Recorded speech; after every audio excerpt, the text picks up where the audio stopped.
절세 상품에 대해서 한번 알아보면 어떨까 싶은데요. 네, 준비했습니다. 준비했어요? 네, 안녕하세요. 서민금융진흥원 홍석준 과장입니다. 안녕하세요. 서민금융진흥원 임태선 과장입니다. 네, 안녕하세요. 서민금융진흥원 김윤희 대리입니다. 네, 벌써 상반기가 지나갔어요. 올해도 하반기가 이제 왔는데 혹시 뭐 계획하고 계시는 부분들이 있으실까요? 개인적으로? 하반기에는 이렇게 된 김에 돈을 좀 모아볼까. 저금? 아니면 뭐 어디 투자? 요즘 하도 이율이 낮다 보니까 뭐 이것저것 알아보긴 하는데 금리가 너무 낮고 아무래도 절세? 이게 사실 무조건 뭐 안 쓴다, 아껴 쓴다. 사실 이렇게는 될 수 없을 것 같아요. 생활을 하다 그렇죠. 보면 네. 소비는 당연히 필요한 거고, 근데 다만 의무적으로 내는 것 중에 하나가 이제 국가에다 세금도 내고 하는데 최근에 이제 금융 상품들이 굉장히 절세 상품들이 많은 걸로 알고 있어요. 그래서 오늘은 한번 저희 뭐 사회초년생뿐만이 아니더라도 저희 일반 직장인들이나 국민들이 알면 좋을 그런 절세 상품에 대해서 한번 알아보면 어떨까 싶은데요. 네, 준비했습니다. 준비했어요? 네, 시작! 네, 여기서 자, 끊고 하시죠. 죄송합니다. 네, 저희가 첫 번째로 소개해드릴 상품은 연금저축과 개인형 퇴직연금, 일명 IRP입니다. 혹시 그 3층 연금이라는 단어 들어보셨나요? 저 요즘 공부해서 들어봤어요. 네. 네, 저축 공부하다가 네. 네. 3층 연금이라고 하면 1층은 국민연금, 2층은 퇴직연금, 그리고 3층은 이제 개인연금이라고 해서 IRP나 어떤 개인 저축, 연금저축 같은 거 아닌가요? 맞아요. 네. 지금 말씀하신 것처럼 1층 국민연금 같은 경우에는 국민의 이제 기초생활이나 노후보장을 위해서 국가가 의무적으로 국민들이 이제 강제적으로 가입하게끔 하는 연금을 얘기를 하는 거고요.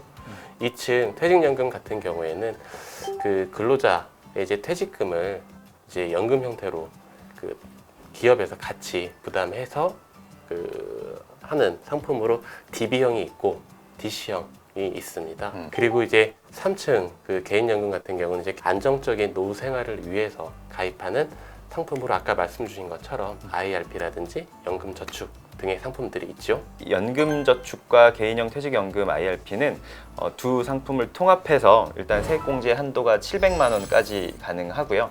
그 다음에 급여에 따라서 조금 다르긴 한데 그 세액 공제율은 13.2%에서 16.5%까지 이제 세액 공제를 해줍니다. 그리고 나중에 연금으로 수령하실 때 이제 5년 이상 납입을 했고 10년 이상 수령하시게 되면은 이제 연금 소득세라는 걸 내게 됩니다.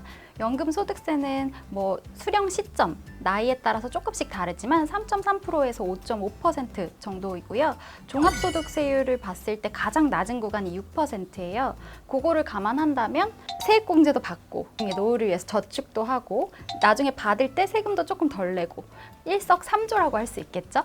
구독, 좋아요 눌러주세요. 두 번째 절세 상품에 대해서 얘기를 해볼까요? 두 번째 절세 상품은 개인 종합 자산 관리 계좌 ISA입니다. ISA는 주식을 제외한 예적금, 펀드 등 다양한 상품에 분산 투자하면서 절세 효과도 누릴 수 있어서 흔히들 절세 만능 통장이라고도 얘기를 하는 대표적인 상품입니다. ISA는 크게 일반형, 서민형, 청년형, 자산 형성형으로 이렇게 나눌 수 있는데요. 그중 서민형은 총 급여액이 5천만 원 이하, 사업소득자는 사업소득이 3,500만 원 이하인 사람이 가입할 수 있고요. 일반형은 그 이상인 분들이 가입할 수 있습니다. 투자를 해서 순이익이 발생을 하면 일반형과 청년형, 자산 형성형은 200만 원, 서민형은 최대 400만 원까지 비과세가 적용이 되고요. 비과세 한도를 초과하는 순이익에 대해서는 9.9%의 세율로 분리과세를 적용하고 만기에는 자금을 연금계좌로 이전을 하게 되면 이전 금액의 10%를 최대 300만 원 한도 내에서 세액공제까지 받을 수 있다고 하네요. 근데 ISA가 만능 통장으로 시작하긴 했지만 투자라고 하기엔 5년이어서 조금 너무 길지 않나요? 얼마 전에 이제 나온 그 기사를 보니까 뭐 이러한 목소리를 반영해서 이제 의무가입 기간도 뭐 한 1, 2년 정도로 좀 낮출 생각을 하고 있는 것 같고요. 그 투자 한도도 원래는 기존에 2천만 원인데 3천만 원까지 조건부로 늘리는 것도 검토를 하고 있고 처음 출시했을 때 의도를 어느 정도 충족할 수 있지 않을까 그렇게 생각을 하고 있습니다. 구독과 좋아요 눌러주세요. 네, 저희가 마지막으로 소개해드릴 상품은 주택청약 종합저축입니다. 최근 몇 년간 가장 핫한 단어가 아닐까 싶은데요. 청약이라는 네, 청약이요. 단어요. 예. 그렇죠. 이 청약 통장이 소득공제도 되고 있는 거 알고 계세요? 네, 저도 네. 알고는 있는데 자세하게 따져보지는 않았어요. 근데 뭐 연말정산을 할 때 되면 회사에서 이제 원천징수 영수증을 이제 다 주잖아요. 한번 쭉 보니까 뭐가 있긴 있더라고요. 그래서 이게 뭐 되는가 보다. 뭐 그 정도? 네. 네, 이 청약 통장을 갖고 있으면 연말정산할 때 총 저희가 납입한 거의 40%까지, 그러니까 총 금액은 240만 원이고요. 예를 들면 600만 원을 연에 납입을 했다 그러면은 거기에 40%인 240만 원까지를 공제를 해줘요. 그래서 예를 들어서 우리가 적용하는 세율 구간이 15%라고 했을 때 240에 15%면 36만 원. 예, 예, 감사합니다. 빠르죠? 네. 36만 원까지의 최대 혜택을 누릴 수 있는 거니까 굉장히 큰 절세 효과라고 할 수 있습니다. 이 참고로 이 절세 혜택은 연 7천만 원 이하의 무주택자에게 주어지는 혜택이고요. 만 19세에서 34세 사이에 계신 분이라면은, 그리고 또 소득이 3천만 원 이하라면 이게 청년 우대형 청약이 또 있어요. 청년 우대형 청약은 기존의 1.8%보다 3.3%의 고금리, 금리 인상도 되고요. 그리고 이제 500만 원의 이자 소득세에 대해서는 비과세니까 세금을 내지 않는 거가 이자가 훨씬 크게 느껴지죠. 조건에 해당한다고 하면 청년 우대형으로 변경을 할 수 있으니까요. 한번 알아보시는 게 좋을 것 같습니다. 지금 당장 해야 되는 당장. 거죠? 네.